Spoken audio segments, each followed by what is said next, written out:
Good afternoon, and a very warm welcome to you all on the fourth of our bite-sized webinar series covering IR35.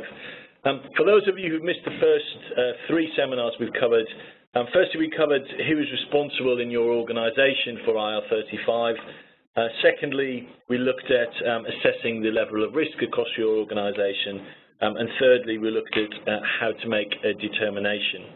So today we've got 30 minutes, and over the next 20 minutes, we're moving into how to retain access to talent, which I think is a hugely critical point. Often it's considered what's the potential impact of this legislation around, perhaps financial penalties or risk. But hugely importantly, this is about the quality of the people that you're able to gain and retain to support your business's goals. At the end of the session, we'll have 10 minutes answering any questions you may have, so please ask via the Q&A box as we go. So firstly, with introductions, I'm Jeff Fawcett. I'm Head of Corporate Engagement for Hayes in UK and Ireland, and most of my work involves designing and providing outsourced recruitment solutions across both permanent and non-permanent workforces. And due to the significance of IR35 impact into the non-perm workforce space, I'm probably spending about 50% of my time with current and potential customers around the potential risks and solutions. I'm delighted to be joined by David Saunders. David's been part of our internal IR35 project group since 2016, and he's worked extensively with public sector on introductions of the rules and been engaging with private sector organisations across multiple industries since then as well. Welcome to you all. So in terms of a very straightforward agenda for you, we've got three things for you today. A brief on IR35, brief recap for those of you who have missed it, and then David will move into how to retain access to the skilled contractors your organisation either has or needs, and then we'll close for the last 10 minutes with the Q&A section. So let's move quickly on. So IR35 recap. So a quick recap, as I say, for those of you who have missed it. IR35, first to say, is not new. It's not new legislation. It was set up actually in 2000, so it's virtually 20 years old. And it's legislation that was really set up to avoid perceived tax avoidance, or tackle, sorry, perceived tax avoidance by interposing a PSC to mask what in reality HMRC will typically argue is an employee-employer relationship. To date, or for the first certainly 17 years of the legislation, the onus has been on the worker, or indeed the individual contractor, to deem whether they are inside or outside of scope. And during that time, HMRC had generally had a very poor track record across these hundreds of thousands of, in essence, contractors in terms of challenging them successfully. So what significantly changed in 2017 was this off-payrolling working legislation came into place in April 2017 for the public sector, with a nod to the fact that the plan was to introduce the rules into the private sector shortly after April 2017. So in essence, the legislation in terms of what it actually is hadn't changed. It just moved from an individual towards the ownership being with an organisation. What we've noticed since then, just as a heads up on that, is HMRC have indeed started auditing the public sector organisations, so we can see that audit trail coming through. The consultation around the private sector rollout has just been closed or completed, which was on August the 10th, and obviously we don't know the entire outcome to that, but our very strong guess is that it will either come in April 2019, possibly April 2020, and our advice on that is see that as a bonus, but work towards April 2019. Do we know it will look exactly the same as how it's set up in the public sector? Not 100% clear, but it's likely that it will be the same or similar, we feel. And I think our strong message to organisations is clearly, to act on this now, but hopefully see it as an opportunity for positive change as well as a risk position. So that's the quick recap. David, can I pass you across to you? Thanks, Jeff. So, how to retain access to skilled contractors? Well, we've got a very diverse range of sectors, locations, and skill sets represented on those of you on today's WebEx, and welcome to you all. So, for me, if you want to retain access, it really must start with understanding what workers and hiring managers would like to actually have. So if we look to what workers want first, and this has actually been the topic of a considerable piece of research that we've done here at Hayes, with over sort of 15,000 people surveyed, I think you can see there in the fuchsia colours at the top a number of the key items that the workers are wanting. So let's take a look at each of these in turn. So firstly, those workers are looking for organisations to be transparent about what they're doing, to be authentic in terms of how they're communicating, and to provide a full picture of what's going on across both those workers who are currently with you, but also those who you may be looking to hire into the process. Secondly, they're looking for an efficient process. They expect and demand information at a level that perhaps a few years ago they might not have been able to receive, but that's a part of the increase in information that we see as part of our daily lives in general. Thirdly, they're looking for more personalised communications. Many of these people are very much in demand, and they're looking to feel wanted in that process, and a personalised nature of that comms is part of that. And finally, to feel welcomed. Many of these people may be working with organisations for a significant period of time. Some of them might be moving quite often, but regardless, they're all looking to onboard into organisations in a coherent and well-informed way, and to feel part of that group. So I think it's also really important to note that when we talk about non-permanent workers in respect to contractors, they are the most networked of all workers. And there is a really clear need to avoid any misinterpretation of any intent across organisations, because rumour can spread rather rapidly because of the extent and reach of those networks. I think secondly as well, that when we look at the research, we see that public sector organisations who have obviously been following the off-payroll reform rules now for a period of time, they are actually typically better at supporting applicants across the process, whilst the private sector is faster. So what does that mean? Well, actually, if we look at a private sector process that might slow due to the introduction of off-payroll reforms, it may impact on access to talent, where those workers have got transferable skills.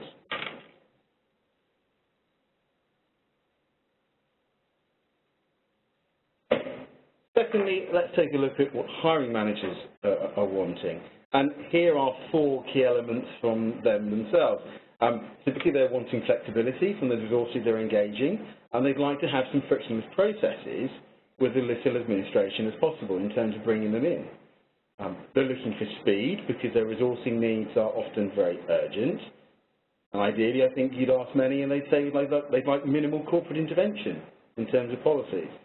And also, they want to feel welcomed as well, in terms of that what they're doing in engaging people is part of the overall workforce strategy. So attitudes towards how organisations will expect their hiring managers to operate can result in small or large behavioural changes, and it's dependent upon wider policies and processes regarding how much autonomy they've got in organisations, and that will vary across the organisations that are represented on the call today. And I'd say that actually it's important to not simply think about contingent worker approaches, but discuss in a more holistic fashion the resource requirements of these hiring managers, which may also include statement of work and consultancy engagements. So those of you may be asking yourself, will we have potential challenges moving forward in terms of accessing and retaining access to skilled contractors? Here's a list of points here, which I think is a good checklist to understand that if you actually exhibit some or all of these, you may well indeed do so going forward. So firstly, if you currently find it difficult to secure a choice of potential applicant CVs for your requirements. Secondly, if you have candidates which are dropping out of processes, particularly between CV submission and interview stages, that's another clear marker regarding the challenge of potentially moving forward. Thirdly, are you receiving extensive questions from candidates or your agency suppliers regarding role details? Because payroll reform could increase that requirement of information, and very likely will. If you're having non-acceptance of offers, that's typically a marker of actually there are other opportunities in the market for those individuals who are seeking to engage. Taking the current landscape and applying new rules means that it's important that those rules are implemented effectively if you're not going to see a rise in that. Fifthly, managers having complete autonomy over hiring processes and decisions. And if you're looking to ensure increased compliance and auditability across that, that will involve additional processes which may involve third parties within your organisation. Your contingent workers often hold line management responsibility of other staff. Again, another point that we may have covered in earlier WebExes around determination. And finally, in this area, have you got agency suppliers that have got no experience themselves of compliance with payroll reform? Because many of you may have suppliers which are only focused on the private sector, and with limited or no public sector involvement at all. So there are some of the indicators, and I'd say that if you see yourself exhibiting some or all of those, that's a clear area to look at, because it's likely that you're going to need to do some real work over the next few months about retaining access to those skilled contractors. So when we look at competing for talent, and we can look at those in the public sector and look at lessons learned that were those who retained access, what are those organisations doing? Well, they've worked closely with their executive teams to understand the reforms. Many of you will have seen quite a lot of news about what off-payroll reform has actually means in practice. There's lots of myth and rumour, as well as some good information out there. And it's very easy, actually, for some to misunderstand what some of that information is. So working closely with those teams is a key part. Secondly, understanding the current and future role types and which are the business critical skills. And understanding what changes could be in place or likely over the next 12 to 18 months is a really important part, because your risk profile as we stand today in September could be different to next year. Thirdly, actually undertaking an effective assessment of the impact of the skill sets of not effectively implementing the reform. The public sector saw some projects running late, or some workers leaving, and actually what does that mean to your business if the implementation is not effective? Fourthly, are these approaches are actually adhering to the rules whilst accessing hard to find talent? And a key part of that is making sure that they are adhering to the rules and not actually going beyond them. Fifthly, they've reviewed their working practices, enabling them to get the best from their contractor workforce. As I mentioned earlier, looking in a more holistic fashion. Testing being carried out on an assignment-by-assignment basis. And there are obviously other tests that can be used, apart from the HMRC one, but actually on an assignment-by-assignment basis, that's a key part of retaining access for those that have been able to do so in the best fashion. They've recognised the limitations of the HMRC online tool within their processes. They've also actively engaged with hiring managers to help them understand what the test is asking, ensure that they are a very informed group and a very critical group within this. A really important one for me is actually the way in which they've been engaging with their workers and doing so in a partnership fashion rather than simply as a buyer to supplier manner. That's really important, especially in some hard-to-find skill sets where there's real good, strong demand. And they've been partnering with specialists that understand the legislation and helping to navigate these issues alongside some of the wider market challenges, because actually this is just one of the challenges which organisations face in retaining access to talent. So if we look at actually what the public sector has actually done in terms of engaging and retaining access, you can see here three groups. Approach 3, Tier 3, is actually that which is actually the most limiting to retaining talent, whereas Approach 1 is actually provides the best opportunity to retain access to skilled contractors. And what I would say is if you are in an organisation which has skill short areas and you're applying Option 3, then that will be the most challenging scenario to retain access to skilled contractors.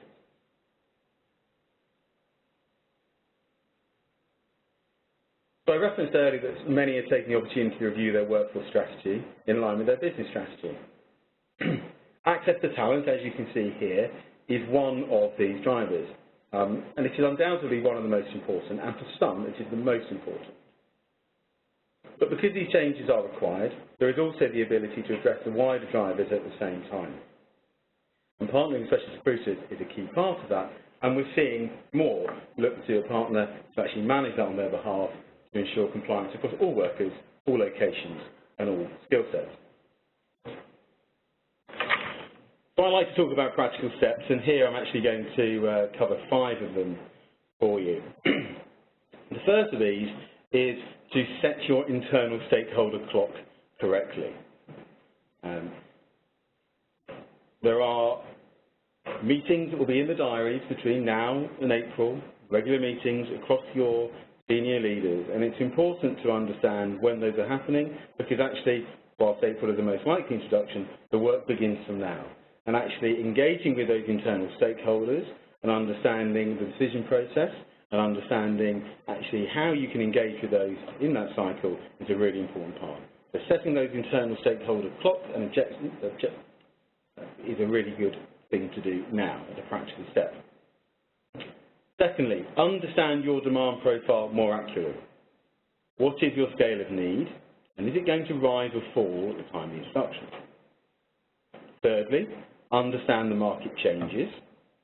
What may be a moderate challenge now may be a larger one next year because of rising trends. It could be the opposite way, but actually understanding the market changes is a really important part of understanding where that trend is so that you can communicate to those internal stakeholders effectively. You can begin the process review.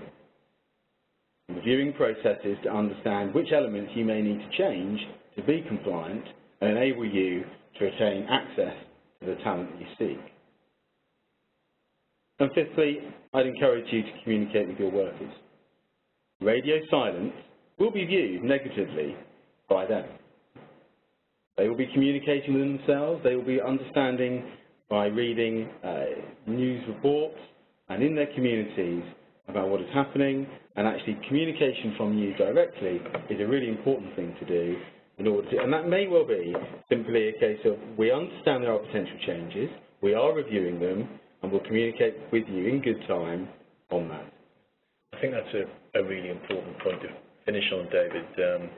In terms of the communication, I think there is a bit of a, or can be a bit of a herd mentality in the contractor population, and I think what we saw approaching 2 years ago in the public sector was many of those organisations who hadn't communicated found that their contractors had made decisions around what they were going to do early in 2017, sort of in January 2017. So there was a bit of an exodus as of April, and a number of them realistically thought, well, you know, after the Easter holidays, we'll take an extended summer break until, you know, until September. And I think those organisations who had early communication with their contractors might not be, you know, definitive communication, but at least were addressing them as early as possible made a big difference. Right, well, thank you for that, David. Could I just ask you, just if any questions are coming through, please drop them through now. We've got about 9-10 minutes left to cover. So please drop some questions through to us on the Q&A box. Okay, we've got I've got the first one coming here. I've got when the rules are the same for both the private and public sector, will this result in workers returning to the public sector who left it when off-payroll reform was implemented in 2017? David, do you want to take that one? Yeah, it's an interesting one. So, will some return to the public sector? I think that potentially, yes, some already have done, I think. If we look at what's happened and why, when the rules came in for the public sector, some left, took a pause, were away for a few months, and then come back to the public sector. So do I think that some could go back? Yes. But I think, Jeff, it's quite important to say it's just not simple. It's not as simple as that. I think some, as you say, may decide that are currently in the private sector just to take a break over the summer and return in the autumn. That could be a real problem for some private organisations which have got projects to deliver with commitments that they've made to third parties in terms of shareholders and external basis as well about getting projects online. So what we have seen, I think, in the public sector with sort of different tiers of organisations in terms of their approaches. Will there be a mix of tiers, I think, across public and private? Yes. And as I started off at the beginning, in terms of what workers are wanting and what hiring managers are wanting, there'll be different speeds within organisations, different abilities and to pay at different levels and to meet those skill set shortages. Got another one here. Can we expect the public sector lessons to be the same for the private sector? David, you want to? So I think that many of the lessons in respect of how to deliver the reforms, i.e.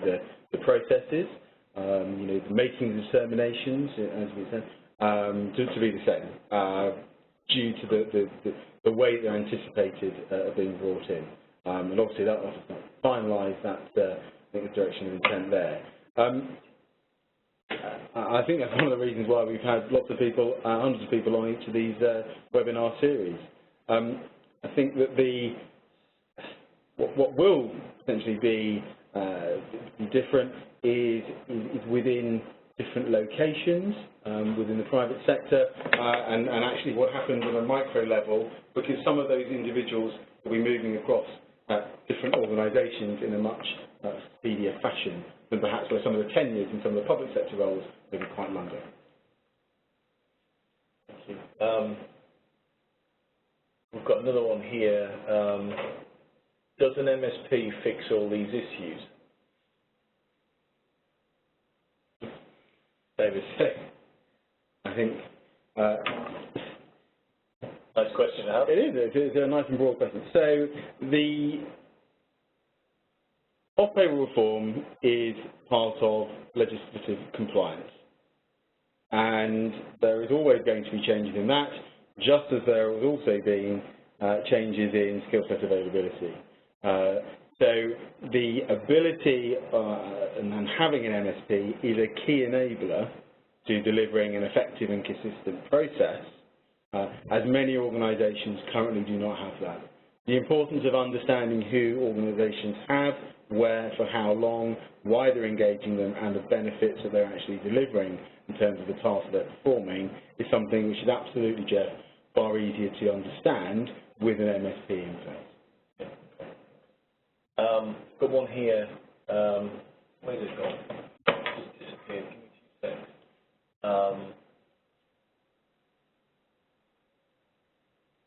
I've got here any penalty charged so far on any public sector clients or contractors for incorrect reporting so far. My understanding on this is that there are investigations in place, but there hasn't been, as I'm aware, any cases closed or rather lost as yet. But I have seen evidence of those things occurring in terms of investigations. Next question, how many public sector clients or contractors have been impacted due to the change? I'll just start with that one. In our experience of it, I would suggest probably about 70% of our public sector clients had to do something radically different. And when I say they're the organisations who had people who were working as limited company contractors. There's probably only a limited number who probably didn't. So basically all of them. And out of the contractors themselves, a significant number. All of them would have had to have looked at this in one manner or another, and it depends largely, obviously how they were set up, where they were working, under what direction, how they were set up. But to answer that, at least 50%. So broadly, the answer to the question is most of them and significantly. I think, Jeff, you're right, that they're all impacted because they're having to follow the rules. Yeah. The extent to what it's meant in terms of their operations, I think there's been research and report done by groups such as the Contractors Calculator. I think we've referenced that on earlier WebExes, and I think there's a couple of stats in there which I think are really relevant to this question, which was that 76% of those public sector organisations lost highly skilled contractors. 71% were delayed, projects were delayed or cancelled. Just under half lost at least a quarter of their skilled contractors. And 61% of those were left because of not wanting to work under the IR35 rules. So they're very powerful and large-scale stats in there. So I think people need to be aware of when planning and communicating internally about the potential impacts. I think we've got time for probably a final one here. Do you think that businesses will ensure that the contracts with contractors have the terms needed to pass IR35 tests? That seems to be the approach that will work for both parties as long as it reflects as operational realities. Will agencies provide guidance? I think on that one, I think good businesses are aware of it. I think the reality is it's rethinking the service you are looking for the contractor to provide and what's actually needed. And I think that's the cornerstone of this. It shouldn't be a contractor in place who's covering what should be a permanent employee's job. It is around, they should be being brought on board for an output-based service. And I think that's how we need to start, as opposed to sort of, backtracking the gaps. You do need to work with agencies who get this and understand this. And are aware of it. So I think, yes, it needs to represent the operational realities of what goes on. There's no point in just filling out any of the tests in a misleading manner. Yeah, for me, Jeff, I think that the key thing, as you say, is actually what's happening in practice. And I think that actually one of the real things to be focused on as well in terms of ongoing testing is how individuals can come into organisations on a contingent basis, and actually their role or task may evolve. Often we creep off those requirements, and that's a really important thing to keep on top of. Fantastic, thank you, David. Okay, so just as a final nudge or a final point, our final IR35 series webinar is on the 19th of September, so it's the fifth one, and it's around cost-effective solutions to managing risk, covering compliance, and accessing skilled talent. So, how do you take this forward? And we look forward to seeing you on there. And thank you for your time today.